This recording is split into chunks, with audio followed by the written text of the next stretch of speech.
Hello friends, welcome to inspire study. Friends, RRC group D level 1 का notification आपका आ गया है और काफ़ी सारे अभ्यर्थी यानी मैक्सिमम जो कैंडिडेट हैं इन चीज़ों को लेकर के परेशान है। 10th या फिर आपका 10th प्लस आईटीआई आपकी इस बार आपका क्वालिफिकेशन आपका एसेंशियल क्वालिफिकेशन के अंतर्गत आपके ऐड होने वाला है।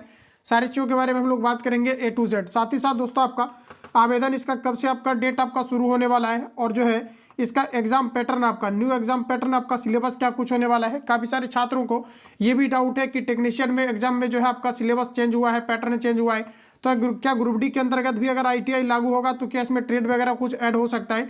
तो इन सारी चीज़ों के बारे में हम लोग कंप्लीटली चीज़ों को समझने वाले हैं। सबसे पहले हम लोग बात कर लेते हैं कि जो अभी आपका रिसेंटली नोटिफिकेशन आपका जारी हुआ है इसमें क्या क्या चीज़ें आपका ऐड किया गया है, कितने पोस्ट पर वैकेंसी आ रही है और किस किस जोन में आपके कितने रिक्रूटमेंट को लेकर के नोटिफाई अभी आपका किया गया है। तो जैसा कि फ्रेंड्स यहाँ पर आप देख पाएंगे कि ये आपका ऑफिशियल आपका नोटिफिकेशन आपका है जिसके बेस्ट आपके यहाँ पर वैकेंसी आपका रिलीज होना है और ये सारा कुछ आपका डेट वाइज करके दिया गया है। मेनली हम लोगों को यहाँ पर चीज़ें ये देखना है कि जो आपका वैकेंसी है ये कहाँ पर कितनी आपके वैकेंसी आपको दिया गया है। जैसे कि फ्रेंड्स अगर अलग अलग आप देखेंगे जोन में अगर हम बात करेंगे कहीं पर अगर 284 है तो मात्र जो आपका नोटिफाई किया गया है रेलवे की ओर से आपका मात्र आपके 70 किया गया। बीच में देखिए आपका वैकेंसी जो है ये आपके खत्म कर दिया गया है। हालांकि ट्वीट वगैरह अगर प्रोटेस्ट वगैरह होता है तो कहीं ना कहीं ये वैकेंसी आगे चल करके आपको जो है इंक्रीज आपको देखने को मिलेगा, या तो फिर जैसे इसका फॉर्म आपका फिलअप हो जाएगा तो आगे जो है वैकेंसी आपका इंक्रीज इसका होगा। क्योंकि आप देखेंगे तो 284 है, यहाँ पर आपका मात्र 70 पोस्ट पर आपका जो है नोटिफाई आपको किया गया था। इस प्रकार से अगर टोटल आप देखेंगे तो 18,000 आपका 24 है, लेकिन जो आपका नोटिफाई किया गया है ये आपके मात्र आपको 442 किया गया। जैसा कि आपके यहाँ पर देखिए बिल्कुल आप देख पाएंगे। और जो आपका वैकेंसी आरआरबी के द्वारा जो नोटिफाई किया गया है ये मात्र आपके इतने ही पदों पर आपका किया गया है। तो इस प्रकार से अगर ओवरऑल अगर सभी जोन का आप देखेंगे तो वही आपका जो है हाल है। अलग अलग जितने भी आपका जोन है जैसे 124 है तो यहाँ मात्र आपका 23 आपका नोटिफाई किया गया है। जो नोटिफिकेशन आपके आने वाला है ये आपका 23 है। बाकी वर्कशॉप की बात करेंगे अलग अलग जोन का दिया गया है, यहाँ पर आपका 40 है। इस तरह से अगर ओवरऑल अगर जोन की बात करी जाए तो यहाँ पर देखिए इसमें आपका जितना भी पोस्ट का आपका नाम दिया गया इन सभी का आपको 294 यहाँ पर आपका क्रिएट हुआ है। उसी प्रकार से और भी जोन की अगर बात करेंगे तो टोटल 124 है, जिसमें कि आपका मात्र 30 पोस्ट आपका यहाँ पर नोटिफाई किया गया है। आगे अगर देखेंगे तो 1600 आपका 12 पोस्ट है, जिसमें कि 390 पर आपको नोटिफाई किया गया है। आगे अगर हम लोग यहाँ पर बढ़े तो देखिए आपका कहीं कहीं पर आपका 57 है, यहाँ पर मात्र आपके 14 पोस्ट आपको नोटिफाई किया गया है। ओवरऑल अगर इस जोन की अगर बात करेंगे तो यहाँ पर आपका टोटल आपका 29 आपको नोटिफाई किया गया है, जिसमें टोटल वैकेंट पोस्ट आपका 120 आपका है। अगले की अगर बात करेंगे तो 600 आपका जो है आपका 600 आपका 99 है, जिसमें कि 169 आपका नोटिफाई किया गया है। उसी तरह से अगर हम लोग आगे देखें वही कंडीशन आपका जो है लगभग आपके जोन में यहाँ पर आप देखिए कि टोटल जो आपका वैकेंसी है वैकेंट आपका पोस्ट 400 आपका 85 है, मात्र यहाँ पर आपको 118 आपका नोटिफाई किया गया है। तो इस तरह से आपके अलग अलग जो है ये आपके ग्रेड वाइज आपका वैकेंसी आपका क्लियर हुआ है। 262 में आपका 63 आपका नोटिफाई किया गया है। तो इसको यहाँ पर हम लोग स्क्रॉल करके थोड़ा नीचे चलते हैं। तो इस प्रकार से अगर टोटल अगर वैकेंसी की अगर बात करेंगे तो यहाँ पर देखिए आपका क्लियर आपका हो चुका है कि जो टोटल आपका वैकेंसी है ये आपके 32,438 पदों पर आपका रिक्रूटमेंट आपका जारी हो रहा है। और भी आपकी इसके अंतर्गत आपका वैकेंट पोस्ट है जिसका कि रेलवे ने नोटिफिकेशन आपका नहीं दिया हुआ है, तो इसका वैकेंसी बढ़ने की पूरी संभावना है आफ्टर आपके फॉर्म फिलअप होने के बाद। तो ये आपका यहाँ पर टोटल जो भी आपका नोटिफाई किया है रेलवे ने 32,438 पदों पर आपका किया है, जो आपके लेवल 1 के अंतर्गत फ्रेंड्स आपके आएंगे। इसके अलावा अगर यहाँ पर बात करी जाए कि जो आपके अलग अलग के जोन वाइज है, यहाँ पर आप डिटेल में देखिए कि जो ओवरऑल आपका वैकेंसी है ये आपका यहाँ पर लगभग आपके 32,000 वही आपका डेटा है। काफ़ी सारे अभ्यर्थी को लगता है कि ये जो वैकेंसी आपका दिया गया किसी आपका खास जोन का है या किसी जो एक जोन का है, तो ऐसा बिल्कुल भी नहीं है। ओवरऑल आपका सभी का है। जैसा कि यहाँ पर अगर आप इस डेटा को अगर देखेंगे तो ये ओवरऑल आपके सभी का है। यहाँ पर देखिए आपका पूरा का पूरा आपका लिखा हुआ है। जैसे वेस्टर्न की अगर हम लोग बात कर ले यहाँ पर थोड़ा सा देखिए वेस्टर्न रेलवे के अंतर्गत आप देखेंगे तो ये आपका 4600 आपका 71 है। उसी प्रकार से WCR की अगर बात करेंगे तो ये आपका 1600 आपका 14 है। इस प्रकार से देखिए यहाँ पर आपका ओवरऑल दिया गया और इन सभी को जो ऐड किया है तो ये आपका टोटल आपका हो गया है 32,000 आपके प्लस पोस्ट, जिस पर कि आपके नोटिफिकेशन आपके आने वाले हैं। तो यहाँ पर आपने पूरा जो है वैकेंसी का अपने ब्यौरा देख लिया हुआ है। अब हम लोग बात करेंगे थोड़ा सा एग्जाम पैटर्न को लेकर के। और देखिए काफ़ी सारे अभ्यर्थी जो है मेनली इन चीज़ों को जानना चाह रहे हैं कि 10th या फिर आपके 10th प्लस ITI किए जाएंगे। अभी देखिए कई सारे जगह पर आपको ये बताया जा रहा है कि 90% पोस्ट पर जो है ITI लागू हो जाएगा, या फिर आपका 10th पर जो है आपका 10th बेसिस आपके कुछ ही पोस्ट आपके आने वाले हैं। तो रेलवे के द्वारा 2018 में जो आपका नोटिफिकेशन आपको दिया गया था उसके बाद अभी तक रेलवे की ओर से किसी प्रकार का डिसीजन नहीं लिया गया है कि आपका इस बार आपके ITI कंपलसरी आपके कर दिए जाएंगे। जहाँ पर भी आपको बताया जा रहा है ये बिल्कुल आपके क्या है कि जो है एक अनुमानित के तौर पर आपको बताया जा रहा है कि आईटीआई कंपलसरी कर दिया जाएगा अकॉर्डिंग टू आपका 2018 में जो आपका वैकेंसी का नोटिफिकेशन था, इसमें आप देखेंगे तो आपका रेलवे ने एक नोटिस निकाला हुआ था आईटीआई को लेकर के, जिसमें कि उसको फिर खत्म कर दिया गया था। तो उसके बाद रेलवे का कोई भी नोटिफिकेशन नहीं है आईटीआई को लेकर के। अगर देखा जाए संभवतः अगर आईटीआई अगर इस बार आपका लागू होता है तो कहीं ना कहीं नोटिफिकेशन में आपको जरूर मेंशन आपको दिखता है। देखते हैं आगे क्या कुछ आपका होता है। इसका कोई भी अभी तक जो है रेलवे कोर्स ऑथेंटिक आपका नोटिफिकेशन नहीं है कि आईटीआई इस बार आपका कंपलसरी हो जाएगा लेवल 1 के पोस्ट में। तो अभी तक जो भी आपका चीज़ें चल रहा है ये अनुमानित चल रहा है, रेलवे कोर्स से किसी प्रकार का ऑथेंटिक चीज़ें ना है। और बाकी अगर देखा जाए तो बाकी 10th बेसिस ग्रुप डी में रहना चाहिए, क्योंकि ओवरऑल जो है अभ्यर्थी इसके लिए फॉर्म आवेदन करते हैं, क्योंकि सभी अभ्यर्थी के पास आईटीआई नहीं होते हैं। अगला देखिए आरआरसी ग्रुप डी 2024 अगर अकॉर्डिंग हम बात करें सिलेबस का थोड़ा सा, तो देखिए यहाँ पर आपका जो है ऑर्गेनाइजेशन रेलवे रिक्रूटमेंट बोर्ड है आपका, ये आपके 2024 जो कि आपका दिसंबर में आपके वैकेंसी आने को लेकर के पहले ही आपका सूचना रेलवे ने दिया था। इसका देखिए यहाँ पर आपका जो है सिलेबस की अगर बात करेंगे तो जो आपका सब्जेक्ट है ये आपका मैथमेटिक्स, करंट अफेयर्स प्लस आपका जो है जनरल साइंस और आपके रीजनिंग के क्वेश्चन आपके पूछे जाते हैं। कंप्यूटर बेस्ड आपका टेस्ट होता है, टोटल आपको 90 मिनट का आपको टाइम दिया जाता है। 100 क्वेश्चन आपके यहाँ पर टोटल पूछे जाते हैं और 1/3 आपका निगेटिव रहता है। अगर आप 3 क्वेश्चन को गलत करते हैं तो आपके जो करेक्ट है एक्यूरेसी से आपका 1 मार्क्स आपका डिडक्ट किया जाता है, 1 मार्क्स आपका कट जाता है, 1/3 आपका निगेटिव होता है। क्लियर है। अगले यहाँ पर अगर देखेंगे तो पहला आपका कंप्यूटर बेस्ड आपका टेस्ट होता है, CBT 1 आपका होता है। उसके बाद एक एग्जाम के बाद फाइनली आपका फिजिकल एफिशिएंसी आपका टेस्ट होता है।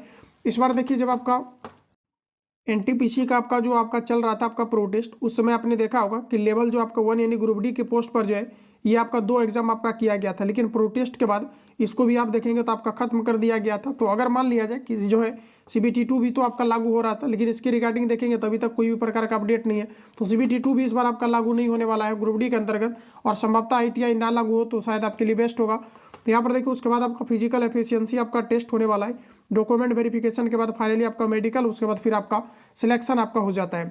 इसके बाद अगर दोस्तों यहाँ पर थोड़ा सा बात कर ले हम लोग सिलेबस को लेकर के, देखिए सिलेबस जो आपका है किसी प्रकार का इसमें आपको वेरिएशन नहीं देखने को मिलेगा। ITI कंपलसरी आपका होता भी है तो ट्रेड वगैरह को लेकर के किसी प्रकार के आपके अंदर का डाउट नहीं होनी चाहिए, किसी प्रकार का इसमें ट्रेड वगैरह आपका ऐड नहीं होगा, क्योंकि उस प्रकार का इसमें कोई भी आपका वर्क नहीं है। ITI ही अगर कंपलसरी कर दिया जाता है तो यही आपका काफ़ी है।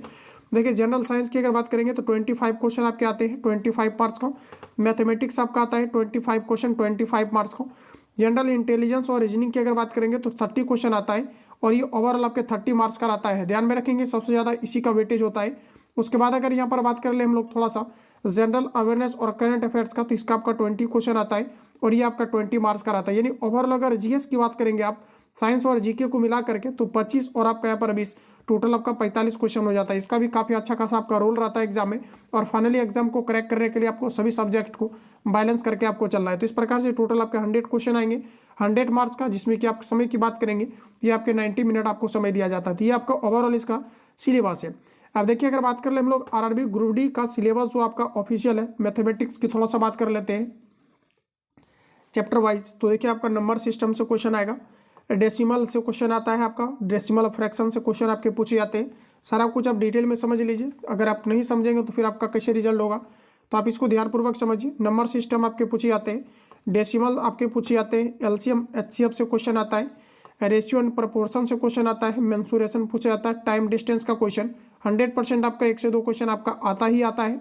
इसके अलावा अगर हम लोग देखें तो प्रॉफिट एंड लॉस जो कि 100% आपका आता ही आता है। ज्योमेट्री और ट्रिग्नोमेट्री आपका हो गया, स्क्वायर रूट आपका हो गया, कैलेंडर और क्लॉक हो गया, बोडमास हो गया, आपका फ्रैक्शन हो गया। इसके अलावा यहाँ पर देखिए आपका जो है HCF है, परसेंटेज है, टाइम एंड वर्क है, जिससे कि 100% क्वेश्चन आपके आते ही आते हैं। SI है, CI है, अलजेब्रा है। इसके अलावा दोस्तों आपका एलिमेट्री, एस्थेटिक्स है और एज कैलकुलेशन है, और आपका जो है पाइप एंड आपका सिस्टर्न्स है। तो इस प्रकार से आपका इतना टॉपिक है जो कि आपका कवर किया जाता है मैथमेटिक्स के अंतर्गत। जनरल साइंस की अगर बात करेंगे तो यहाँ पर रीजनिंग की अगर बात करी जाए तो रीजनिंग के अंतर्गत आपका रीजनिंग में आपका जैसे कि आपका रीजनिंग है, आपका एनालॉजी है, कोडिंग डिकोडिंग है, रिलेशनशिप है, आपका जम्बलिंग है आपका। इसके अलावा जितना भी यहाँ पर आपको टॉपिक दिख रहा है इन सभी से क्वेश्चन आपका जो है ओवरऑल आपका पूछा जाता है। तो ये आपका रीजनिंग का कंप्लीटली लगभग आपके टॉपिक कवर किया जाता है, क्योंकि ओवरऑल आपका 30 मार्क्स का क्वेश्चन आपका पूछा जाता है। और टोटल नंबर ऑफ क्वेश्चन की अगर बात करेंगे 30 क्वेश्चन रहता है। तो इस प्रकार से क्या है कि आपका रीजनिंग का भी क्वेश्चन आपका पूछा जाता है। लगभग टॉपिक इसमें आपका कवर हो जाता है। अगला अगर हम बात कर ले थोड़ा सा साइंस का, तो देखिए साइंस जितने भी आपका आएंगे ये आपका 10th के समकक्ष आपके साइंस पूछा जाता है। 10th स्टैंडर्ड को फॉलो किया जाता है, जो आपका CBSE का आपका सिलेबस है, जिसमें कि आपका फिजिक्स, केमिस्ट्री और लाइफ साइंस जिसे हम लोग बायो कहते हैं, तो इससे रिलेटेड क्वेश्चन आपके दोस्तों पूछे जाते हैं। ये 3 सब्जेक्ट यहाँ से आपके टच किए जाते हैं। उसके बाद अगर हम बात कर ले थोड़ा सा करंट अफेयर्स का, तो देखिए जनरल अवेयरनेस और करंट अफेयर्स इन साइंस की बात करेंगे, साइंस एंड टेक्नोलॉजी का, तो इससे क्वेश्चन आता है। स्पोर्ट्स से आता है, कल्चर आता है, पर्सनालिटी से आता है, इकोनॉमिक्स से आता है, पॉलिटी एंड आपका अदर आपके सब्जेक्ट ऑफ इम्पोर्टेंस जो भी आपके हैं, इन सभी टॉपिक को यहाँ पर आपका टच किया जाता है। तो ये ओवरऑल आपका जो है रेलवे का कंप्लीटली आपका सिलेबस है। बाकी सिलेबस इसमें आपका देखेंगे तो आपका ज़्यादा कुछ है नहीं, जो भी आपका है ये आपकी ओवरऑल एग्जाम से आपका कॉमन सिलेबस रहता है, जो ओवरऑल आपके एग्जाम में रिलेट करता है। तो ये सारी चीज़ें आपका है। बाकी ITI को लेकर के अभी तक कोई भी प्रकार का सूचनाएं नहीं है। जैसा कि आप देखेंगे अगर होना रहता है तो कहीं ना कहीं रेलवे जो है नोटिफिकेशन आपका जरूर निकलता है इसको लेकर के, क्योंकि अभ्यर्थी लगातार फिर प्रोटेस्ट करने लगते हैं। इसके पहले भी क्या था कि आपका CBT 2 आपका जैसे ही लागू हुआ था, प्रोटेस्ट के बाद इसको खत्म कर दिया गया है। तो इस बार भी चांसेस है कि CBT वगैरह कुछ भी आपका लागू आपका नहीं होने जा रहा है। तो बाकी किसी प्रकार का अभी भी आपके अंदर के डाउट या संशय हो तो कमेंट बॉक्स में अपना फीडबैक दे सकते हैं। नेक्स्ट क्लास में उसको कवर किया जाएगा या तो फिर आपको रिप्लाई निश्चित रूप से आपको दिया जाता है। मिलता है नेक्स्ट सेशन में। काफ़ी जल्दी हम लोग ग्रुप डी का जो साइंस आपका है ये हम लोग शिफ्ट बाय शिफ्ट जो है सभी साइंस को हम लोग एनालिसिस करेंगे। साथ ही साथ जो आपका GK का पेपर आपका पूछा गया इसको भी हम लोग कंप्लीटली जो है शिफ्ट वाइज करके कवर करेंगे, जिससे कि आप समय से पहले आप सारी चीज़ों को इंप्रूवमेंट कर पाएंगे, क्योंकि 2025 में ही इसका एग्जाम आपका कंडक्ट होने वाला है। क्योंकि ओवरऑल आपके सभी का कैलेंडर आपके आने वाले हैं, ग्रुप डी का भी आपका आ जाएगा। उसके बाद आपका RPF वगैरह जो भी है इन सभी के एग्जाम काफ़ी जल्दी आपका कंडक्ट होने वाला है। तो मिलते हैं हम लोग नेक्स्ट सेशन में। जो लोग चैनल पर पहली बार विजिट किया चैनल को सब्सक्राइब करके बेल आइकन को प्रेस कर लेना, क्योंकि नेक्स्ट क्लास का जो आपको नोटिफिकेशन टाइम टू टाइम मिले। और जितने भी हम लोग साइंस को कवर करने वाले हैं इसका नोटिफिकेशन आपको टाइम टू टाइम मिलेगा, जिससे कि आप बेहतर तरीका से ऑल सब्जेक्ट को आप बेहतर तरीका से क्लियर कर पाएंगे। बाकी जो भी छात्र पैड बैच के अंतर्गत आना चाहते हैं स्पेशल ग्रुप डी के लिए, इस नंबर पर कॉल या SMS करके आप इंक्वायरी ले सकते हैं। सारी चीज़ें आपको बता दी जाएगी, जिसमें कि शिफ्ट वाइज करके आपके ओवरऑल सभी क्वेश्चन आपको कराए जाएंगे। तो मिलते हैं हम लोग नेक्स्ट क्लास में, तब तक के लिए जय हिंद, बेस्ट ऑफ लक।